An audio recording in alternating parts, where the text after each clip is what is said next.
Well, good afternoon, everybody. This is Wednesday, February 5th, 2020. So much going on in our little world today, but one of the things last night that I'm inspired is that President Trump last night said we're going to Mars. And that is exciting, and that we're going to be the Earthlings going to Mars. Okay, so the Mars coming to Earth, we're going out. So we're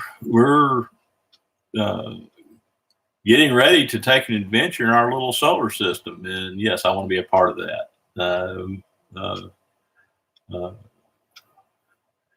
Think that our imaginations, we've had that trip in our minds for a long time now, and most of my life, but I'm a Jetson. We're going to learn to travel and push buttons and do things and work with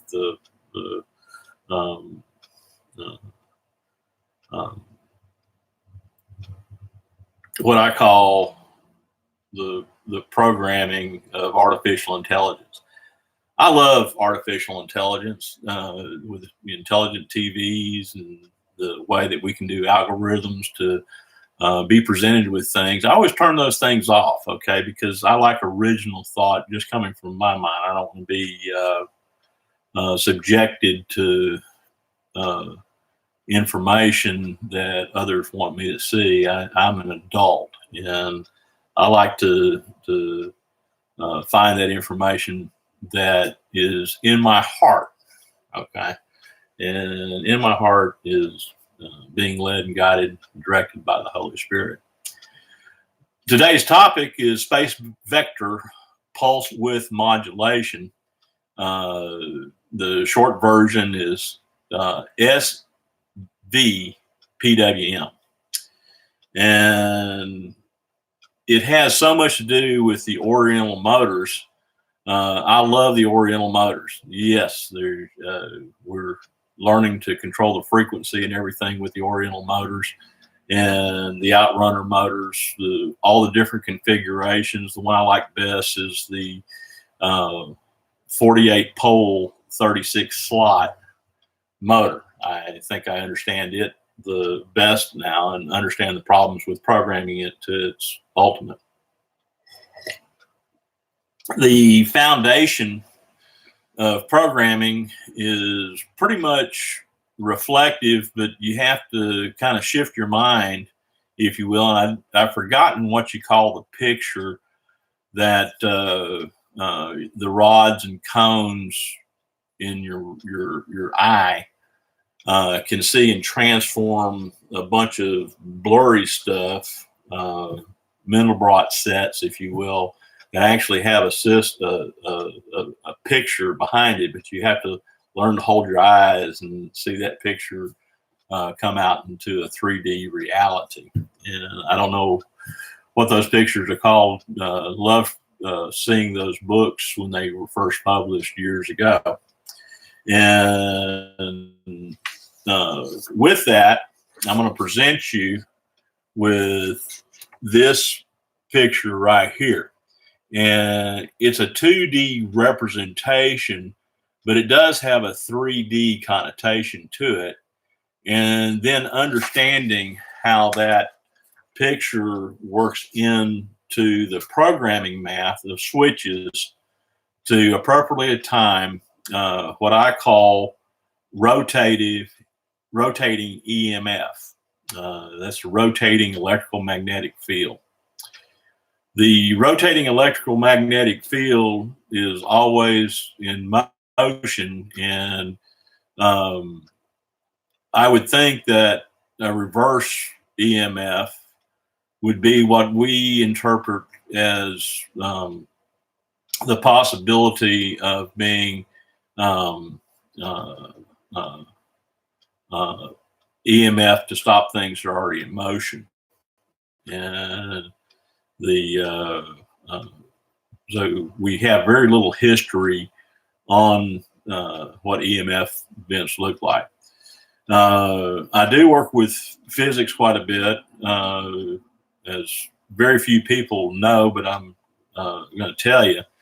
In 1985, I wrote a book, and I never published it. However, from that book, the mind's eye scope, I titled the book Quantum Compression.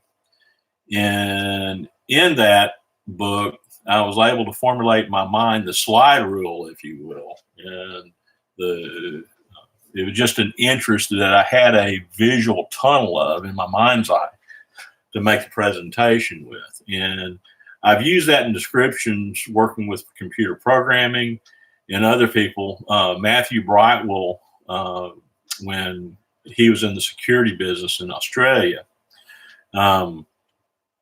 he discovered that if you were looking at a hallway, that you didn't need to change that picture. He wrote a program that would simply say, okay, that's the same picture that I have already, and I don't need to make another picture. So all I have to do is just keep posting that same picture. But if a mouse or something went across there, you only needed to record that on the background. And anyway, later on in 1997, so about 11 years later, we started communicating, and he says, do you know anything about quantum compression? I said, I wrote the book on it in 1985. And so we had a little bit of misunderstanding there, but the work that I had done set up to work with he had done to, at the time, it was the backbone of pay-per-view television, and pretty simple how it works actually. But I had a good relationship with Matthew, and I understand that he actually sold quantum compression for an undisclosed amount of money, and I'm not going to disclose who supposedly bought that. But my good friend, I understand, passed away, I think last year before last actually. And so my hat's off to Matthew, because through him I got to see some really cool technology that most mainstream people didn't see, and was pretty neat. But in that set is the sector numbering that I just showed you, and the representation of switches. Okay, and where those switches are and how that works. And we can maneuver the magnetic field. Now we have three models, discussing with one of my favorite people that has a glimpse of what I'm talking about. But we now have three models to deal with in working with the Oriental motors to get the most efficient performance out of them. And with permanent magnets in building dynamos, which are different than generators. And you can build a dynamo that's either a suction dynamo, which I haven't built the suction dynamo. I've always worked with the pressure dynamo in working with batteries. A lot of people think that, wow, when you're working with the technology, it's amazing how the Bedini circuitry actually has 4 switches, and it's a bipolar setup. The other 2 switches are the diodes, and it's a bipolar configuration, and the duty cycle and frequency can be easily adjusted when you take the hysteresis of metal out of the equation and primarily work with open cores. And so off of that, I've spun off the Mogen. Okay.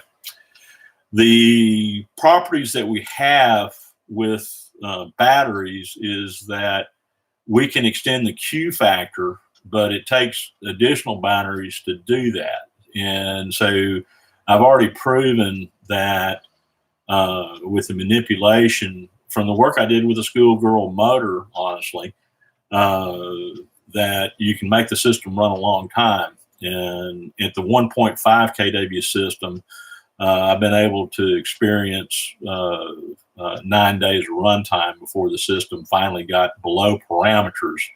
It would run longer, but when the system does lose energy, and the management system is swapping out the loser battery in the system, and we'll get more into that. But we can extend the Q factor to run a very long time in that. Getting back a little bit to what we're doing in this matrix, because the inverter that I'm using now is a bipolar inverter that does produce a pure sine wave. And the proposed inverters for 3-phase are worked basically off this formula, okay? And we've done this before. I say we, Mankind has, and it's out there and it's hidden in plain sight. But I'm confident that it's there. The facilitation is by capacitance, and these capacitors can be super capacitors. There's different configurations that can happen within this switching circuit. And the basic programming language is understanding the vector in the 2D representation. It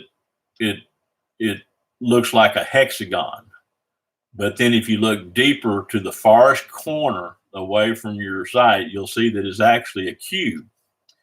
And within that cube are vectors that have reflective possibilities of what we call the null point. Okay, I hope everybody can see that that's interested in this. Then the flipping pole that happens between the system and those vectors become the 9, and the 9 just simply switches, and it goes right into the rodent coil and math that makes all that possible. The basic programming language, and I do say it's basic for the logic control to handle that, is very, very simple. And I want to just give you hopefully you can see this, it's pretty light, so you might have to darken that up.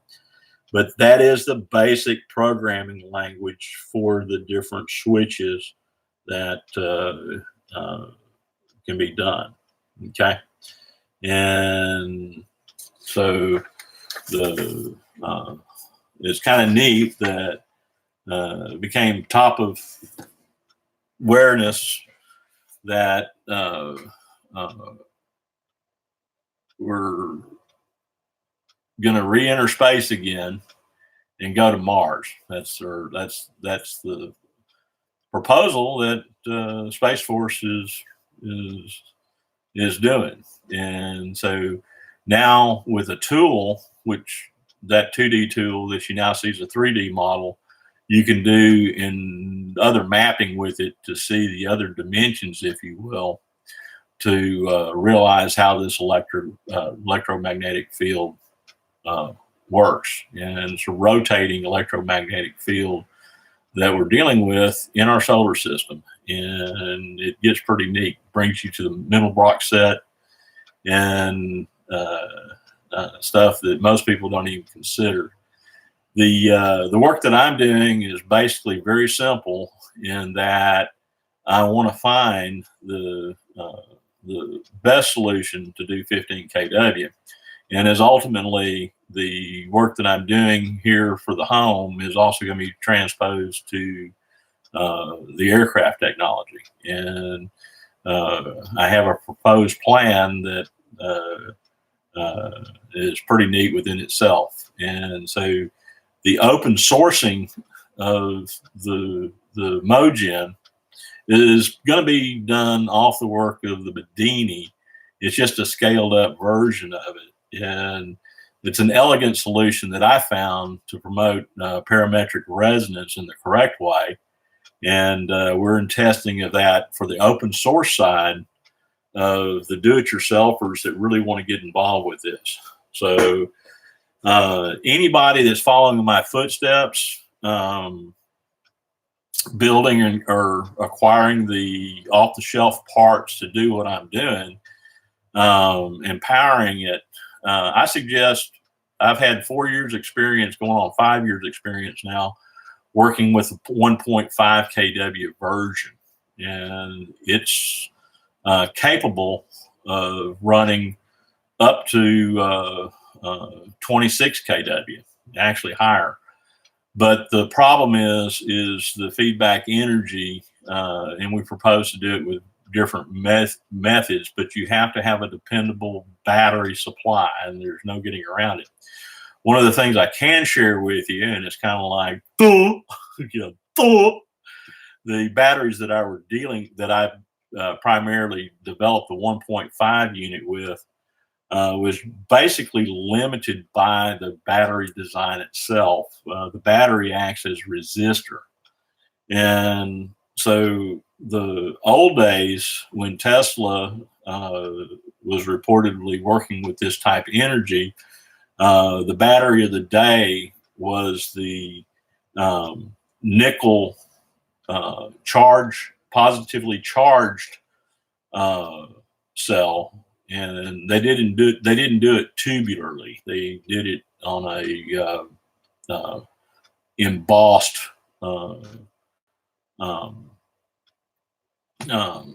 stamped nickel cell that they positively charged before the nickel iron batteries put together, and then the electrolyte was alkaline base, and that's the 100-year batteries, which they were so efficient that Edison wanted to put that in a rubberized container, but the alkaline acted within the container, and so he was able to vulcanize it to keep the alkaline from doing its particles. So the finding the correct battery design is typically like that, and the difference is these type batteries are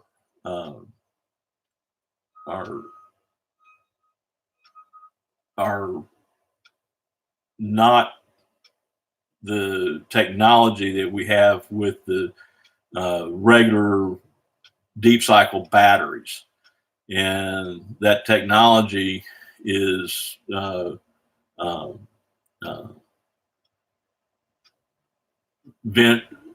valve regulated, VR lead acid, the old technology. The newer technology is actually older, but for commercial use is valved, okay, and it's valved by the positively charged plates within the battery system, and these are known as tubular in the lead acid version. So I haven't quite made up my mind yet if I'm going to go. I got to do some more research on the batteries, and I'm glad that I've had this opportunity to understand why my Mogen had the capability, but it didn't have the right battery to do that. And like I've said many times, I keep coming back to carbon-based battery or graphene, and probably it's going to be a printed battery type that uses a glassed electrolyte, and I don't mean glass matted, I mean a ceramic type electrolyte that interacts, and one of the carriers may be ammonia. Looking into that. I'm looking at battery designs from all over.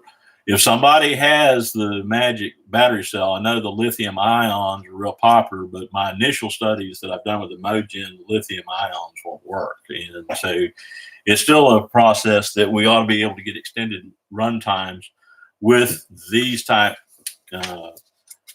battery packs, and the lithium ions have them placed too. It's very good technology. It's just I'm just not.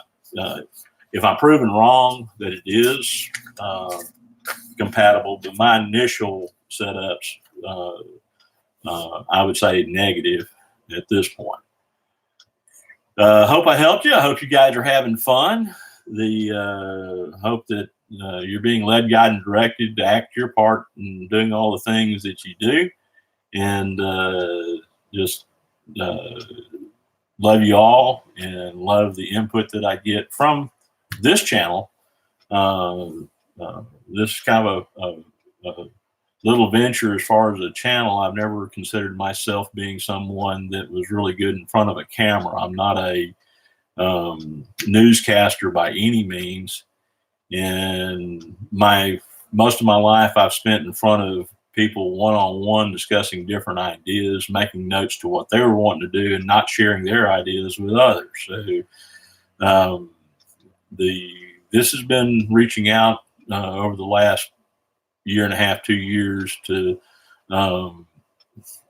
getting better at being in front of a camera and talking to myself basically, but I'm actually talking to you, the audience. And my success is this is basically a personal growth channel, but I've really met some pretty cool people along the way that I've learned a lot from over the last year since I ventured out to do this channel through YouTube. So my hat's off to YouTube and reaching out.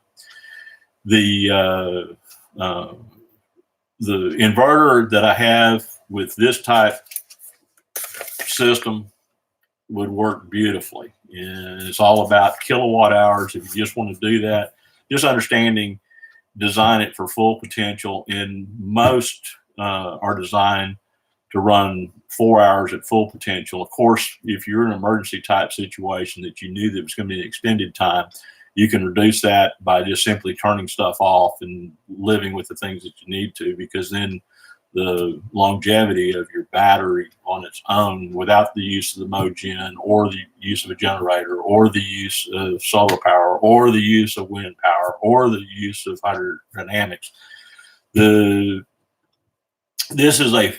what I'm working on is the full 15 kW unit that is pretty monumental when it comes to the runtime that we've been able to get out of the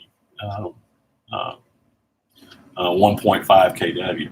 And the people think when you start talking to them about it, they don't understand the amount of commitment and research that's gone into it. But you're never there till you're there. Now I'm there, and I'm trying to make the wisest decisions that I possibly can to make this technology available.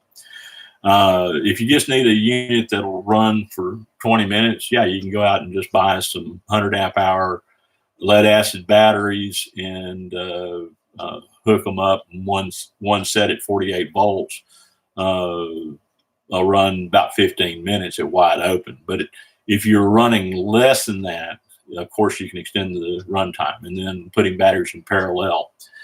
Off of that, you can add to the system and double the amperage just by simply getting more batteries to the sides. You can triple it, quadruple it, and but I don't want to be in the junk battery business anymore. I've had enough dealing with junk batteries, dealing with the boat batteries that I deal with, so from the boat yard.